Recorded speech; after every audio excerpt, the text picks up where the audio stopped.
Hello guys, അനിമെൻറ്റോർ സ്റ്റോറീസിൻ്റെ പുതിയൊരു വീഡിയോയിലേക്ക് എല്ലാവർക്കും സ്വാഗതം. ഈ വീഡിയോയിൽ നമ്മൾ after a long time theory നോമിയുടെ എപ്പിസോഡ് 9 വന്നിരിക്കുന്നത്.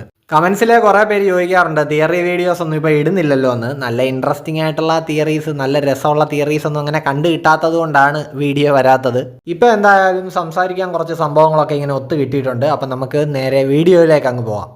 ഇപ്പോൾ ഇങ്ങനെ കത്തിക്കയറി പൊയ്ക്കൊണ്ടിരിക്കുകയാണല്ലോ നമ്മുടെ എൽബ ഫാർക്ക്. ശരിക്കും കുറേ കാര്യങ്ങൾ റിവീലായി, കുറേ ഫ്ലാഷ് ബാക്സ് വന്നു. ഇപ്പോൾ കഴിഞ്ഞ ദിവസം ഇറങ്ങിയ ചാപ്റ്ററും കൂടെ കൂട്ടി 64 ചാപ്റ്ററായി ഇപ്പോൾ എൽബ ഫാർക്കിൽ തന്നെ. ചാപ്റ്റേഴ്സിന്റെ എണ്ണം നോക്കിയാൽ ഇപ്പോൾ 6ാം സ്ഥാനത്താണ് എൽബ ഫാർക്ക് ഉള്ളത്. സ്കൈപ്പിയെ എഗ്ഹെഡിനെ മറികടന്ന് 4ാം സ്ഥാനം വരെ എത്തുമെന്നുള്ളത് ഉറപ്പാണ്.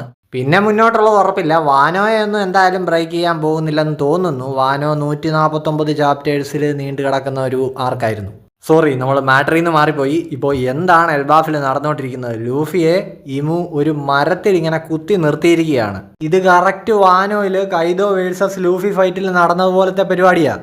കൈദോ ലൂഫിയെ അടിച്ച് റൊട്ടിയാക്കി കൊല്ലാൻ തുടങ്ങുന്ന സമയമാകുമ്പോഴത്തേക്ക് സോറോ ഇടയ്ക്ക് കയറും. എന്നിട്ട് കുറച്ച് സമയം വാങ്ങി കൊടുക്കും. ഇവിടെ ഇപ്പോൾ ഗബാൻ ഇടയ്ക്ക് കയറിയിട്ടുണ്ട്. പക്ഷെ കൈദോയെ പോലെ അല്ല ഇമു. പവർ സ്കെയിലിംഗ് വേറെ ലെവലിൽ തന്നെയാണ്. ഗബാൻ എത്ര നേരം പിടിച്ചു നിൽക്കാൻ പറ്റുമെന്നൊന്നും ഒരൈഡിയ ഇല്ല. സോ ഗിയർ 5 ഇൻട്രൊഡ്യൂസ് ആയ പോലെ ഇവിടെയും എന്തെങ്കിലും ഒരു എബിലിറ്റി ഇൻട്രൊഡ്യൂസ് ചെയ്യപ്പെടും എന്നാണ് ഫാൻസ് പറയുന്നത്. അങ്ങനെ സംഭവിക്കട്ടെ, അതേ ഇപ്പോൾ പറയാൻ പറ്റൂ. പിന്നെ വേറൊരു കാര്യം എന്ന് പറയുന്നത്, വോയിഡ് സെഞ്ചുറിയെ പറ്റി എന്തെങ്കിലുമൊക്കെ ഐഡിയ ഈ എൽബ ഫാർക്ക് തീരുന്നതിന് മുമ്പ് നമുക്ക് കിട്ടാൻ സാധ്യതയുണ്ട്. മേ ബി ചെറിയൊരു ഫ്ലാഷ് ബാക്ക് പോലും കിട്ടിയേക്കാം. കാര്യം, നിങ്ങൾ ലാസ്റ്റ് ചാപ്റ്റർ ശ്രദ്ധിച്ചിട്ടുണ്ടെങ്കിൽ അറിയാം, ചോപ്പറിനെ റോബിൻ വന്ന് ലൈബ്രറിയിലേക്ക് വിളിക്കുന്നുണ്ട് ഒരാവശ്യം ഉണ്ടെന്നും പറഞ്ഞ്. എനിക്ക് തോന്നുന്നത് എന്താണെന്ന് വെച്ച് കഴിഞ്ഞാൽ, ആ ബിബ്ലോ എന്ന് പറയുന്ന മൂങ്ങയുണ്ടല്ലോ, അത് ലൈബ്രറിയിലെ ബുക്സ് എല്ലാം സേഫ് ആയിട്ട് ആ സീക്രട്ട് റൂമിലേക്ക് മാറ്റിയിരുന്നല്ലോ. അത് കാണുമ്പോൾ ആ ചാപ്റ്ററിൽ സോള് പോലും പറഞ്ഞിട്ടുണ്ടായിരുന്നു, ഇങ്ങനൊരു റൂം ഇവിടെ ഉണ്ടെന്ന് എനിക്ക് പോലും അറിയില്ല. ശരിക്കും പറഞ്ഞു കഴിഞ്ഞാൽ ആ ബിബ്ലോ അത് ഭയങ്കര നിഗൂഢതകളുള്ള ഒരു ജീവിയാണെന്ന്. സോ ബിബ്ലോയ്ക്ക് ഇവിടെ ആർക്കും അറിയാത്ത ഒരുപാട് പണ്ടത്തെ രഹസ്യങ്ങൾ അറിയാം. മേ ബി വോയിഡ് സെഞ്ചുറിയിലൊക്കെ ജീവിച്ചിരുന്ന ഒരു ജീവിയായിരിക്കണം ബിബ്ലോ.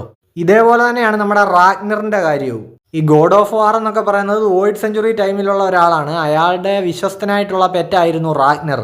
ഇമു അതേപ്പറ്റി റാഗ്നറിനോട് സംസാരിക്കുന്നുണ്ട്. റാഗ്നറിന് ഇമുവിനോട് നല്ല കലിപ്പുണ്ട്, നമ്മൾ കണ്ടായിരുന്നു. ഇപ്പോൾ റാഗ്നർ ആണെങ്കിലും ഈ പറഞ്ഞ ബിബ്ലോ ആണെങ്കിലും ഇവരൊക്കെ സംസാരിക്കുന്നത് എന്തെങ്കിലും മനസ്സിലാക്കണമെങ്കിൽ ചോപ്പറിന്റെ സഹായം കൂടിയേ തീരൂ. സോ വോയിഡ് സെഞ്ചുറിയെ പറ്റി എന്തെങ്കിലും കാര്യങ്ങളൊന്ന് റിവീൽ ചെയ്യുന്നതിൽ ഈ ചാപ്റ്ററിൽ നമ്മുടെ ചോപ്പർ ഒരു പ്രധാന പങ്ക് വഹിക്കുമെന്നാണ് എനിക്ക് തോന്നുന്നത്. എന്തായാലും ചോപ്പറിന് കുറേ അധികം ഇമ്പോർട്ടൻസ് ഉണ്ട്. ചോപ്പറിൻ്റെ ഡെവിൾ ഫ്രൂട്ടിനും നല്ല ഇമ്പോർട്ടൻസ് കാണും. കാര്യം അതിനെപ്പറ്റി ഇപ്പോൾ ഇതുവരെയും കൂടുതലായിട്ടുള്ള കാര്യങ്ങളൊന്നും റിവീൽ ആയിട്ടില്ല. നമുക്കറിയാം ചോപ്പറിൻ്റെ സ്ഥലമായിട്ടുള്ള ഡ്രം ഐലൻഡിൽ ഏത് രോഗത്തിനും പ്രതിവിധിയുള്ള ഒരു മഷ്റൂം ഉണ്ട് എന്ന് ഒരു കഥയുണ്ട്. ഇനി ചോപ്പറിന്റെ ഡെവിൾ ഫ്രൂട്ടിന്റെ ഡിസൈൻ നോക്കുകയാണെങ്കിൽ അതൊരു കൂണിന്റെ ഷേപ്പിലാണ്, ഒരു മഷ്റൂമിന്റെ ഷേപ്പിലാണ്. സോ അപ്പോൾ ആ പറഞ്ഞ മഷ്റൂം ഈ ചോപ്പറിന്റെ ഡെവിൾ ഫ്രൂട്ട് ആണെങ്കിലോ? Drum island black beard ride ചെയ്തതും ഈ സ്പെഷ്യലായിട്ടുള്ള ഡെവിൾ ഫ്രൂട്ടിന് വേണ്ടി തന്നെ ആയിരിക്കും. ഇപ്പോൾ ഫിഷ്മാൻ ഐലൻഡിൽ വെച്ചിട്ട് ചോപ്പർ ചോദിച്ചിട്ടുണ്ടായിരുന്നല്ലോ, എൻ്റെ ഡെവിൾ ഫ്രൂട്ട് തട്ടിയെടുക്കാനും ഇനി ആൾക്കാരും വല്ലതും വരുമോ എന്ന്. ആ സമയത്ത് ഉസോപ്പ് ഇങ്ങനെ തമാശയ്ക്ക് പറയുന്നുണ്ട്, നിന്റെ ഡെവിൾ ഫ്രൂട്ടിന് ആവശ്യക്കാരൊന്നും കാണത്തേ ഇല്ല എന്ന്. May be Usopp was wrong. ഇനി ഞാൻ ഇവിടെ ഡിസ്കസ് ചെയ്യാൻ പോകുന്നത് വൺ പീസിൽ വന്നിട്ടുള്ളതിൽ വിയേർഡായിട്ടുള്ള ഒരു തിയറിയാണ്. നിങ്ങൾ കുറേ പേരെങ്കിലും അതിനെപ്പറ്റി കേട്ടിട്ടുണ്ടായിരിക്കും. അതായത് ഇമു ശരിക്കും ഒരു തത്തയാണ്. ഇനി നീ എങ്ങാനും ഇപ്പോൾ ഇതിന് ഒരുപാട് തെളിവുകളൊക്കെ ഈ തിയറീസിൽ നിരത്തുന്നുണ്ട്. ഞാനത് ഓരോന്നായിട്ട് പറയാം. ജാപ്പനീസ് ഭാഷയിൽ തത്തയ്ക്ക് പറയുന്നത് ഒമു എന്നാണ്. ഇമു എന്നുള്ള വേർഡുമായിട്ട് റിസപ്ലൻസ് ഉണ്ട്. ഇമു, ഒമു, ഒമു, ഇമു. പിന്നെ ഇമുവിൻ്റെ ആ സില്ലുവറ്റ് കാണിക്കുമ്പോൾ അതിൽ ഇമുവിൻ്റെ തലയിലെ ആ ക്രൗണ്, അതിന് തത്തയുടെ തലയിലിരിക്കുന്ന ആ സംഭവത്തിൻ്റെ ഒരു ചായയില്ലേ. പിന്നെ ഇമുവിൻ്റെ കൃഷ്ണമണി, അതേപോലെ തന്നെ എൽബാഫിൽ ഇപ്പോൾ നമ്മൾ കണ്ട ഇമുവിൻ്റെ ആ രൂപത്തിലുള്ള ചിറകാണെങ്കിൽ പോലും അതൊരു ഡീമണിൻ്റെ കൂട്ടുള്ള ചിറകല്ല, പക്ഷിയുടെ കൂട്ടുള്ള ചിറകാണ്. പിന്നെ സെലസ്റ്റിയൽ ഡ്രാഗൺസ് ഹ്യൂമൻ സ്ലേവ്സിൻ്റെ പുറത്ത് കുത്തുന്ന അച്ച്, ആ മാർക്ക്, അതിന് ഒരു തത്തയുടെ കാലിൻ്റെ ഷേപ്പുണ്ട്.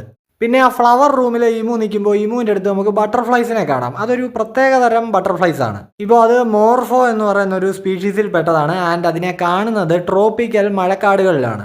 നല്ല കളർഫുൾ ആയിട്ടുള്ള ഈ മക്കാവ് പോലെയുള്ള തത്തകളൊക്കെ ഇതിൻ്റെ കൂടെ കോഎക്സിസ്റ്റ് ചെയ്ത് ഈ മഴക്കാടുകളിലാണ് ജീവിക്കുന്നത്. ഇപ്പോൾ ഈ തിയറിക്ക് ബലം കൂട്ടാൻ വേണ്ടിയിട്ട് ഇങ്ങനെ പാരറ്റ്സ് ഉള്ള കളർ സ്പ്രെഡ് വരെ ഫാൻസ് പൊക്കിക്കൊണ്ട് വരുന്നുണ്ട്. ഈ തത്തകൾക്കൊക്കെ കളിക്കാൻ കൊടുക്കുന്ന റൊട്ടേറ്റിംഗ് ബോൾ ടോയുടെ ആ ഒരു രൂപത്തിലാണ് വേൾഡ് ഗവൺമെൻറ്റിൻ്റെ ലോഗോ എന്നൊക്കെ പറഞ്ഞുള്ള കണ്ടുപിടുത്തങ്ങളുണ്ട്. ഈ തിയറീസിൽ പറയുന്ന കാര്യങ്ങൾക്കൊക്കെ ഒരു പോയിന്റ് ഉണ്ട്. പക്ഷെ എന്നാലും വേൾഡ് ഗവൺമെന്റിനെ തറക്കല്ലിട്ട ആ രാജാക്കന്മാരുടെ കൂട്ടത്തിലെ നെറോണ എന്ന് പറയുന്ന ഫാമിലിയിലെ ആ റോയൽ ഫാമിലിയിൽപ്പെട്ട ആളാണ് ഇമു എന്നുള്ളതൊക്കെ നമുക്ക് കിട്ടിയിട്ടുള്ള ഫാക്റ്റുകളാണ്. അപ്പോൾ ഒരു തത്ത അവിടെ എങ്ങനെ ഫിറ്റ് ആവും എന്ന് നമ്മളിങ്ങനെ ആലോചിക്കും. മാത്രമല്ല ഇമുവും ജോയ് ബോയും തമ്മിലുള്ള ആ സംഭാഷണത്തിന്റെ ഒരു ചെറിയ ഭാഗമൊക്കെ നമ്മൾ ഈ എൽബാഫ് ആർക്കിൽ ഇപ്പോൾ കേട്ടതേ ഉള്ളൂ. വേണമെങ്കിൽ നമുക്ക് ഇപ്പോൾ സംസാരിക്കാൻ പറ്റുന്ന തത്തകളുണ്ടല്ലോ എന്നുള്ളൊരു പോയിന്റ് പറഞ്ഞിട്ട് ആ പാരറ്റ് തിയറി പിന്നെ അവിടെ കൊണ്ടുവെക്കാം. സോ അപ്പോൾ ഇങ്ങനെയൊക്കെ കുറച്ച് വിയേർഡായിട്ടുള്ള കുറച്ച് കാര്യങ്ങളാണ് ഈ പാരറ്റ് തിയറിയിലുള്ളത്. ലാസ്റ്റ് ടെയിലിൽ വെച്ചിട്ട് ഇതെല്ലാം കൂടെ കേട്ടിട്ടാണ് ശരിക്കും റോജർ ചിരിച്ചതെന്നാണ് ഈ തിയറി പറയുന്നത്. അതായത് കിങ് ഓഫ് ദി വേൾഡ് എന്ന് പറയുന്നത് ഒരു തത്തയാണെന്ന് മനസ്സിലാക്കിയിട്ടാണ് റോജർ ചിരിച്ചതെന്ന്. ഇനിയിപ്പോൾ ഒരു തത്ത എങ്ങനെയാണ് ഈ കിങ് ഓഫ് ദി വേൾഡ് ഒക്കെ ആവുന്നത്? ഒരു മര്യാദയൊക്കെ വേണ്ടതെന്ന് ചോദിച്ചു കഴിഞ്ഞാൽ ഫാൻസ് പറയും ഈ തത്ത ഡബിൾ ഫ്രൂട്ട് കഴിച്ചൊരു തത്തയാണെന്ന്. കാരണം ഇത് വൺ പീസാണ്, ഇവിടെ ഇങ്ങനെയാണ്. സോ ഗൈസ്, അപ്പോൾ അത്രേ ഉള്ളൂ. ഈ പാരറ്റ് തിയറി ഞാൻ ചുമ്മാ ഇങ്ങനെ കണ്ടപ്പോൾ ഒന്ന് പറഞ്ഞു എന്നേ ഉള്ളൂ. ഞാൻ വലുതായിട്ട് ആ കാര്യത്തിൽ വിശ്വസിക്കുന്നില്ല. അപ്പോൾ നിങ്ങൾക്ക് എൻ്റെ വീഡിയോ ഇഷ്ടപ്പെട്ടു എന്ന് കരുതുന്നു. ഇഷ്ടപ്പെട്ട് കഴിഞ്ഞാൽ ഉറപ്പായിട്ടും ലൈക്ക്, കമൻറ്റ്, ഷെയർ, ഹൈപ്പ് ഒക്കെ ചെയ്ത് നല്ലൊരു സപ്പോർട്ട് തരിക. അതേപോലെ തന്നെ നമ്മുടെ ചാനൽ ഇനിയും സബ്സ്ക്രൈബ് ചെയ്യാനുള്ളവർ ഇപ്പം തന്നെ മറക്കാതെ സബ്സ്ക്രൈബ് കൂടി ചെയ്ത് വെച്ചേക്കണേ. സോ അപ്പോൾ വീണ്ടും ഏതെങ്കിലുമൊക്കെ ഇൻട്രസ്റ്റിംഗ് തിയറീസുമായിട്ട് വരുന്നവരേക്കും ബൈ ബൈ.